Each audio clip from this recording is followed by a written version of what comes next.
Kamu berbagi cerita sama aku yuk. Kita mulai sekarang ya.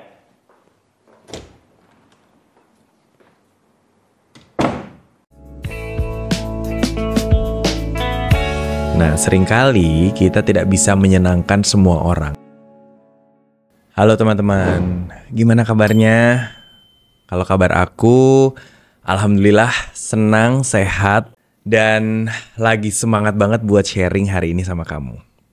Nah sekarang aku mau nanya nih, pernah nggak ngerasa nggak diterima di sebuah circle? Atau kok kayaknya nggak cocok ya sama aku? Dan berasa kayaknya beberapa nih red flag. Nah, atau misalnya di dalam sebuah suasana, kerabat pasangan kamu nggak nyukain kamu. Waduh. Cukup perlu dibahas lebih dalam nih kayaknya ya. Bagaimana mengatasi jika seseorang tidak menyukai kita? Nah, yang pertama adalah jangan asumsi ya teman-teman. Dan kalimat di atas pun kayaknya nggak bisa diterima bulat-bulat.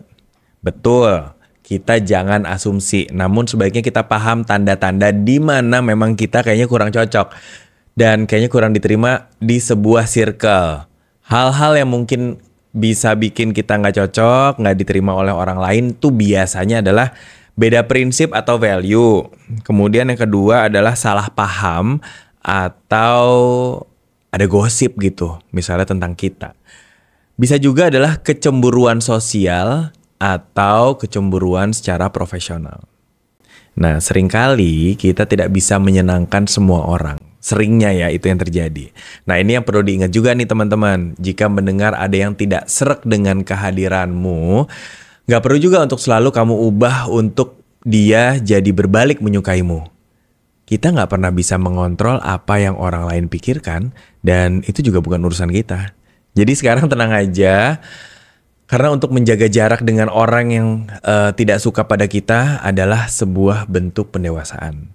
Gak usah digali lagi nih detail-detailnya. Apa sih yang sebaiknya kita lakukan biar diterima sama dia gitu. Akhirnya nanti kita jadinya people pleaser. Maunya nyenengin dia terus sampai kita lupa kebahagiaan kita gimana sih. Memikirkannya tentu boleh. Dan sangat normal misalnya. Kenapa ya dia sampai gak suka sama gue tuh kenapa gitu. Namun aku berharap juga agar kamu tetap fokus dengan orang-orang yang mendukung kamu. Biasanya kita akan lebih memikirkan orang-orang yang gak suka sama kita dibanding sama orang-orang yang udah ada di circle kita dan mereka menerima kita apa adanya.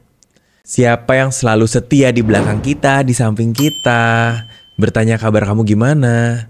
Dan jangan biarkan sosok yang tidak menyukaimu itu mengalahkan kekuatan support yang sudah mendukung.